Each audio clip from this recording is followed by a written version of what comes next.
নমস্কার বন্ধুরা, মানে কনস্ট্রাকশন অ্যান্ড কনসালটেন্সি ইউটিউব চ্যানেলের পক্ষ থেকে আবার একটি নতুন ভিডিও নিয়ে আসলাম আপনাদের মাঝে।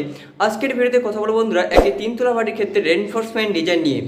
একটি তিনতলা বাড়ির ক্ষেত্রে রেনফোর্সমেন্ট ডিজাইন কী কী রয়েছে, ফাউন্ডেশন সাইজ কত রয়েছে, কলামে কটি রড লাগবে, কত এমএম রড লাগবে, প্লিন বিম, লিঙ্কটেল এবং স্ল্যাব, স্টেয়ারকেস সমস্ত কিছু থাকছে আজকের এই ভিডিওতে। তাই আজকের এই ভিডিওটি স্কিপ না করে সম্পূর্ণ ভিডিওটি দেখার অনুরোধ হলো। তো চলুন এখন মূল ভিডিওতে ফিরে যাই। বন্ধুরা, একটি তিনতলা বাড়ির ক্ষেত্রে যে ফাউন্ডেশন সাইজটি রয়েছে সেটার গভীরতা হবে 7 ফিট এবং চওড়া এবং লম্বা যে রয়েছে সেটি হচ্ছে 5 ফিট বাই 5 ফিট। আর মেসটি যে বাইন্ডিং করবেন সেটি 12 mm রড দিয়ে মেসটি বাইন্ডিং করবেন। তারপরে বন্ধুরা 2 ইঞ্চি কাস্টিং করে একটা টেপার রয়েছে, সেটি 1 থেকে 1.5 ইঞ্চি একটা টেপার করবেন, যেমনটা আপনারা ছবিতে দেখতে পাচ্ছেন ঠিক এরকমটাই। বন্ধুরা এখন চলে আসি কলাম সাইজ। একটি তিনতলা বাড়ির ক্ষেত্রে কলাম সাইজ কত লাগবে থাম্বনেল হিসেবে বলা যেতে পারে যে একটি তিনতলা বাড়ির ক্ষেত্রে 10 ইঞ্চি বাই 12 ইঞ্চি একটি কলাম সাইজ লাগবে। এখানে 4টে থাকবে 16 mm রড এবং মাঝের দুটা 12 mm রড লাগবে। টোটাল 6টা রড, 4টা 16 mm এবং মাঝে দুটা 12 mm। এবং যে রিং সাইজ রয়েছে বন্ধুরা সেটি হচ্ছে 8 mm রিং, 5 ইঞ্চি বা 5 ইঞ্চি সেন্টার টু সেন্টার বাঁধবেন। আর রিং সাইজটি যে হবে সেটি হচ্ছে 9 inch by 7 inch. R spacing যেটা বললাম সেটা হচ্ছে 5 ইঞ্চি স্পেসিং।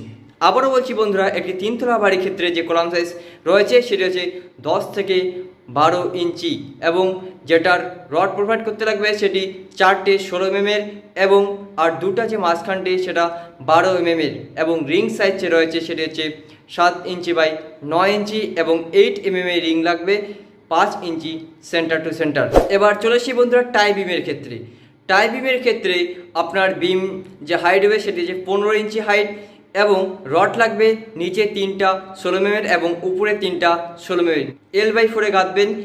L/4 মানে গোড়ারগুলো হচ্ছে স্পেসিং 4 ইঞ্চি এবং মাঝেরগুলো 6 ইঞ্চি স্পেসিং, মানে চুরির যে ডিস্টেন্স সেটা গোড়ারগুলো হচ্ছে 4 ইঞ্চি এবং মাঝেরগুলো 6 ইঞ্চি। এবার চলে আসি প্লিন বিম। যাদের মাটি থেকে ভিত এবং মাটি থেকে যে আপনার floor level, ground floor level সেটি যদি 100 ফিট বা 7 ফিট বা 5 ফিটের উপরে থাকে আপনাকে তখনই প্লিন বিম প্রোভাইড করতে হবে। প্লিন বিমের ক্ষেত্রে প্লিন বিমের হাইট হবে 10 ইঞ্চি এবং নিচে থাকবে 3টা 12 mm এবং উপরে থাকবে দুটা 12 mm। আর স্পেসিং বন্ধুরা L/4, গোড়াগুলো 4 ইঞ্চি এবং মাঝেগুলো 6 ইঞ্চি। এখন চলে আসি বন্ধুরা লিঙ্কটেলের ক্ষেত্রে। লিঙ্কটেলের ক্ষেত্রে বন্ধুরা আপনাকে 4টে 10 mm রড প্রোভাইড করতে হবে।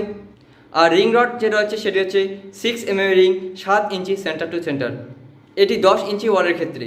এবং চলে আসি বন্ধুরা 5 ইঞ্চি ওয়ালের ক্ষেত্রে লিঙ্কটেল। 5 ইঞ্চি ওয়ালের ক্ষেত্রে বন্ধুরা নিচে থাকবে দুটা 12 mm এবং উপরে থাকবে দুটা 8 mm এবং স্পেসিং হচ্ছে 4 ইঞ্চি স্পেসিং এবং 6 mm রিং রড লাগবে। এখন চলে আসি বন্ধুরা ওয়াল বিমের ক্ষেত্রে। ওয়াল বিমের ক্ষেত্রে নিচে 3টে 16 রড এবং উপরে 3টে 12 রড। আর রিং রড যে রয়েছে সেটি হচ্ছে 8 mm রিং রড লাগবে। আর ওয়াল বিমের যে হাইট রয়েছে সেটা হচ্ছে 12 ইঞ্চি হাইট।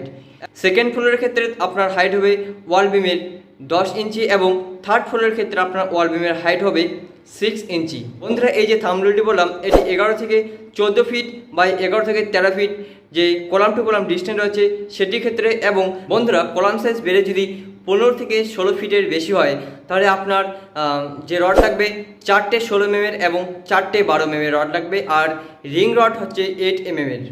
আর আপনার কলামের যে সাইজ হবে সেটি 10 ইঞ্চি বাই 15 ইঞ্চি, যেমনটা আপনারা ছবিতে দেখতে পাচ্ছেন ঠিক এরকমটাই।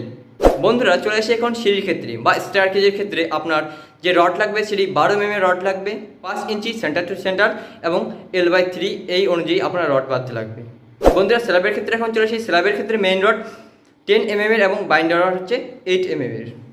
বন্ধুরা একটি তিনতলা বাড়ির রেনফোর্সমেন্ট ডিজাইন সম্পূর্ণটাই বা পুরোটাই বলে দিলাম আজকের এই কয়েক মিনিটের ভিডিওটিতে। তাই আপনারা আমাদের এই প্রত্যেকটি ভিডিও দেখুন এবং প্রত্যেকটি ভিডিও থেকে আপনাদের বাড়ি তৈরির পরামর্শ নিতে পারেন, যেগুলি আপনাদের বাড়ি তৈরির ক্ষেত্রে সাহায্য করবে। তো বন্ধুরা এরকম আমরা প্রতিনিয়তই এই চ্যানেলে ভিডিও আপলোড করে থাকি যেগুলি আপনাদের খুব হেল্পফুল।